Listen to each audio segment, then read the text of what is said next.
शान्ताकारं भुजगशयनं पद्मनाभं सुरेशं विश्वाधारं गगनसदृशं मेघवर्णं शुभांगं लक्ष्मीकान्तं कमलनयनं योगविद्यानगम्यं वन्दे विष्णुं भवभयहरं सर्वलोकैकनाथम्। ॐ नारायणं नमस्कृत्य नरं चैव नरोत्तमं देवीं सरस्वतीं व्यासं ततो जयमुदीरयेत्। नमस्कार, जय श्री राम। ओम नमो भगवते वासुदेवाय। आज 18 अप्रैल 2020 शनिवार का दिन, एकादशी तिथि, वरूथनी एकादशी। आपकी समस्त मंगल कामनाओं को प्रदान करने वाली वरूथनी एकादशी का उत्तम व्रत, सदविषा नक्षत्र, प्रमादी नामक संवत्सर, बृहस्पति के अनुसार सौर चांद्रमान, भगवान सूर्य और चंद्रमा के हिसाब से सर्वरी नाम संवत्सर, जो दक्षिण भारत में प्रायः कर चलता है। एकादशी का पुण्य व्रत है। हम लोग अपने अपने घरों में, अपनी अपनी स्थितियों में भारत सरकार के द्वारा जिस प्रकार हम लोगों की सुरक्षा हेतु जो भी दिशा निर्देश आ रहे हैं, जो भी उचित कदम उठाए जा रहे हैं, उनका हम पालन करते हुए भगवान की भक्ति को आगे बढ़ाते हुए आज का विचार इस प्रकार रखते हैं। एकादशी का व्रत है।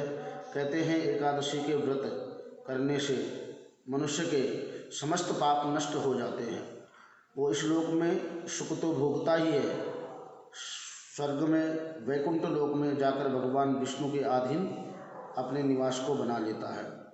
भगवान के शरीर में उसकी ज्योति चली जाती है, अंतर्ध्यान हो जाती है।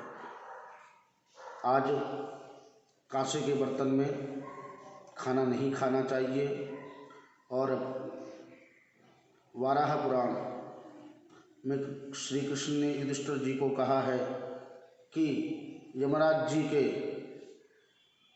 जो लेखपाल का काम करते हैं ना, चित्रगुप्त, वो भी सभी प्रकार के कर्मों को तो लिख सकते हैं, लेकिन इस एकादशी में जो मनुष्य व्रत करता है उसका लेखा जोखा लिखने में वो असमर्थ हैं। तो वाराह रूपी भगवान विष्णु का व्रत करें, विष्णु सहस्त्र नाम का पारायण करें या सुने, ओम नमो भगवते वासुदेवाय, या जो भी आपको मंत्र भगवान विष्णु के आते हैं उनके नामों का संकीर्तन करते हुए इस व्रत को भली भांति करें। कहते हैं वरूथनी एकादशी आपकी समस्त मंगल कामनाओं को देने वाली एकादशी। प्राचीन काल में नर्मदा नदी के किनारे एक सुंदर नगर था। वहाँ राजा धर्म प्रतिज्ञ, धर्मवान, गुणवान, रूपवान, भक्तिवान राजा मानधाता राज करते थे। मानधाता वही राजा हैं जिनके कुल में आगे चलकर भगवान श्री राम ने जन्म लिया। तो मानधाता भगवान विष्णु के अनन्य भक्त थे। प्रतिदिन उनकी पूजा इत्यादि कर्म वो करते ही थे। एक दिन वे जंगल में तपस्या करने को गए। श्री हरि तपस्या में लीन होने के पश्चात वहाँ एक भालू आया। भालू उनके पैरों को खाने लगा। मानधाता ने देखा, पीड़ा हुई, परंतु उन्हें क्रोध नहीं आया, ना ही उन्होंने उस भालू को मारा, कोई हिंसा भी नहीं की।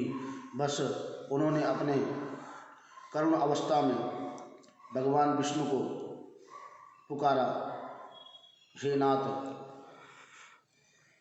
हे पुरुषोत्तम, आप मुझ शरणागत की रक्षा कीजिए। उनके वचनों को सुनकर भगवान विष्णु यथाशीघ्र प्रकट हुए, भालू के बंधन से राजा को मुक्त किया। बहुत पीड़ा हो रही थी। भगवान विष्णु ने कहा, हे राजन, तुम्हारे पुराने जन्मों में जो तुमने कर्म किए हैं उसके जो पाप थे ये उसका प्रायश्चित है। उसी के कारण आपको इतना दुख भोगना पड़ रहा है। आप एक काम करें, मथुरा जाकर वरूथनी एकादशी का उत्तम व्रत करें। उनका आदेश पाकर राजा यथाशीघ्र मथुरा गए। वहाँ उन्होंने उत्तम व्रत को किया, अपने शरीर अपने रूप को पुनः प्राप्त किया। प्रतिदिन हरि भक्ति करते थे राजा मानधाता। इसी प्रकार आगे वो अपने शरीर पूर्ण होने पे वैकुंठ धाम में गए। तो आज का जो उत्तम व्रत करता है या सुनता है वो अवश्य ही वैकुंठ को प्राप्त होते हैं, वैकुंठ जाते हैं। और इसका पारायण कल सुबह प्रातःकाल 6 बजे से लेके 8:25 तक इसके पहले पहले पूजन करके, ब्राह्मण का पूजन करके, ब्राह्मण को दान द्रव्य दक्षिणा भोजन कराकर उसके बाद स्वयं भी प्रसाद भक्षण कर लिए। क्योंकि पारायण काल के बाद अगर आप इस व्रत को खोलते हैं तो आपको फिर व्रत का न तो फल मिलता है परंतु दोष जरूर लग जाता है।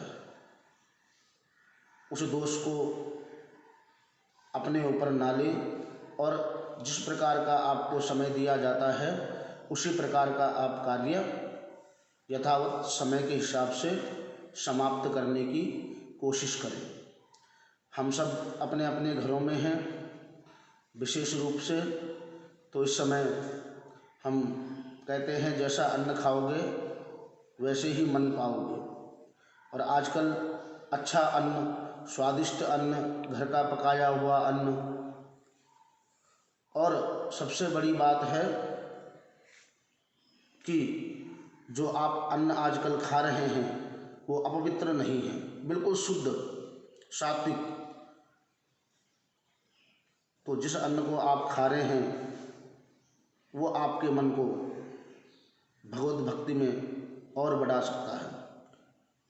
विशेष रूप से हम और आप मिलकर इस संकट की घड़ियों में श्री हरि नाम का, भगवत नाम का यथावत संकीर्तन समय समय पे करते रहें। सरकार के द्वारा जैसे आदेश आ रहे हैं उस प्रकार का पालन करते रहें। असहाय लोगों की मदद करते रहें। अपने घमंड अभिमान को त्यागने की कोशिश करें।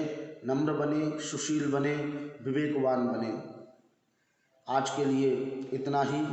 धन्यवाद। नमस्कार। जय हिंद, जय भारत।